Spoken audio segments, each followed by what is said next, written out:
अस्सलामु अलैकुम व रहमतुल्लाहि व बरकातुहू।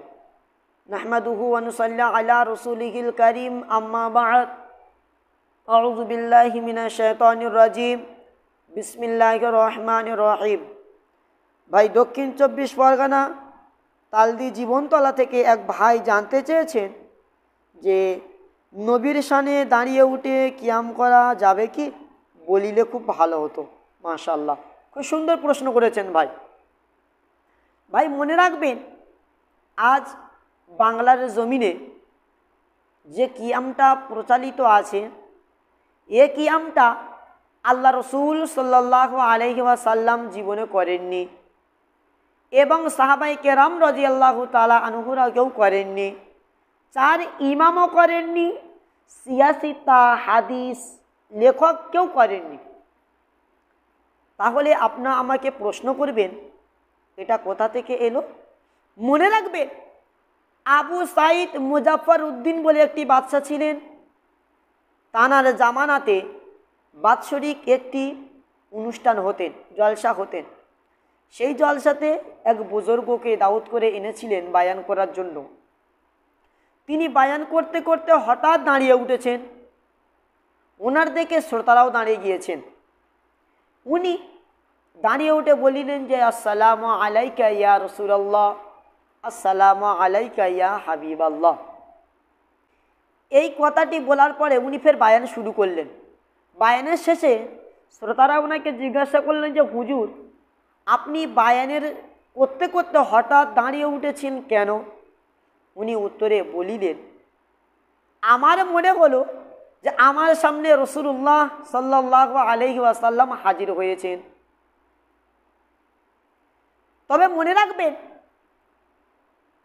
ওলামায়ে দ্বীন, ওলামায়ে কেরাম এবং ওলামায়ে দেওবন্দের একই মত যে ওনার ইমানের একটু কমজোরি ছিল, ওনার আকীদাটা আলাদা ছিল, সেই জন্য ওনার এমনই হতে পারে।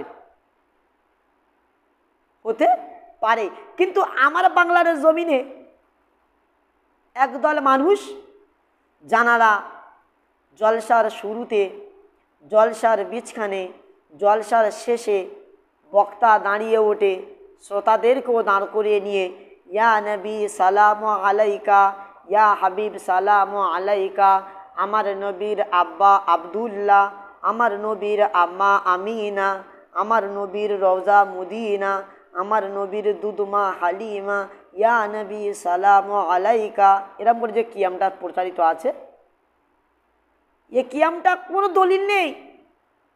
চ্যালেঞ্জ করতে আমি কোরআন হাদিস কোথাও নেই, কোথাও নেই। তবে মনে রাখবেন, ফুরফুরার আবু বকর সিদ্দিক বাংলার মুজাদ্দেদ দাদা হুজুর পীর কেবলা রহমাতুল্লাহ আলাই করেছিলেন।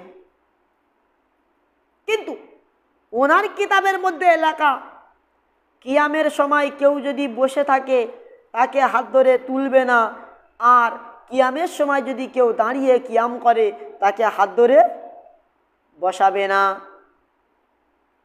কিন্তু এখন ফুরফুরের একদল আলিম যারা বায়ান করাতে গিয়ে বায়ানের শুরুতে কিয়াম, মাঝখানে কিয়াম, শেষেও কিয়াম করেই বেড়ায়, আর যারা করেন না তাদেরকে কাফির ফতোয়া দেয়, মুনাফিক ফতোয়া দেয়, বিয়াদব ফতোয়া দেয়।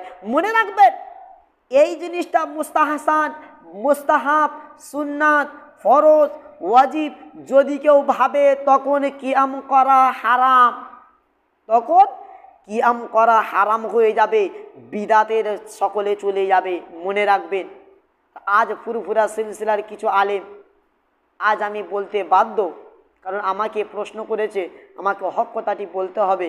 আজ ফুরফুরার একদল আলেম এটা নিয়ে মারামারি করে। আরে দাদা হুজুর পীর কেবলা এমন বলেছেন মানে কি, যে এটা তার ভালো লাগবে করবে, তার ভালো লাগবে করবে না, তবে এটা নিয়ে মারামারি কেন? তুমি যদি এত কিয়াম করতে ইচ্ছা হয়, বাড়িতে 24 ঘন্টা করো। যদি এত নবীকে ভালোবাসো 24 ঘন্টা করো, বিবিকে নিয়ে করো, বাপকে নিয়ে করো, দাদাকে নিয়ে করো, ফ্যামিলি শুদ্ধ করো। কেন আমার বাড়িতে না করে শুধু বছরে একবার করে করলে হয়ে যাবে নবীর ভালোবাসা? মনে রাখবেন, এগুলো গোমরাহি ছাড়া কিছু নয়। এগুলো গোমরাহি ছাড়া কিছু নয়, মানুষের পথ ভ্রষ্ট করছে। নিজের পকেট ভরাতে গিয়ে মানুষের ইমানকে নষ্ট করো না। এই জন্য বলছি, কিয়াম নিয়ে মারামারি করার কি দরকার? যার ভালো লাগবে করবে, না ভালো লাগবে না করবে। কেন তুমি কাফের ফতোয়া, মুনাফিক ফতোয়া, বিয়াদব করে ফতোয়া দিতে যাচ্ছ? তোমার দাদা হুজুরের পীরকেবলা পড়ো। দাদা হুজুরের পীরকেবলা আমি একবার নয়, দুবার নয়, 4 বার পড়েছি। ওই কথাটি ভালো করে বোঝার জন্য দেখলাম একই মাকসাদ পেলাম, তারা ভালো লাগবে করবে, না ভালো লাগবে ছেড়ে দেবে।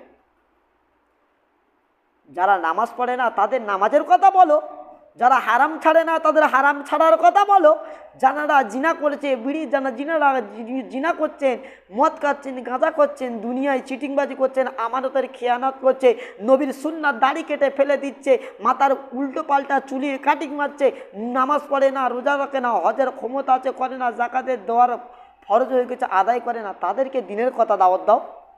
তাদেরকে ওসব না বলে কিয়াম নিয়ে মারামারি করছো।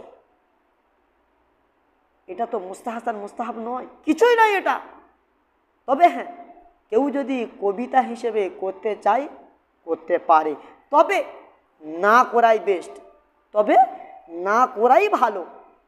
আল্লাহ তাআলা আমাদেরকে এমন কিয়াম থেকে, এমন যে জিনিসের দলিল নেই তার থেকে বেঁচে থাকার আল্লাহ তাআলা আমাদেরকে সবাইকে হেফাজত করে নিক। আর আপনারা আমার জন্য দোয়া করবেন, আমি যেন আপনাদের সামনে সবই সময়ের জন্য হক এবং সঠিক দলিলের সাথে কথাগুলো বলতে পারি, হক কথাগুলো যেন আমি বলতে পারি। আমার জন্য সবাই দোয়া করিবেন।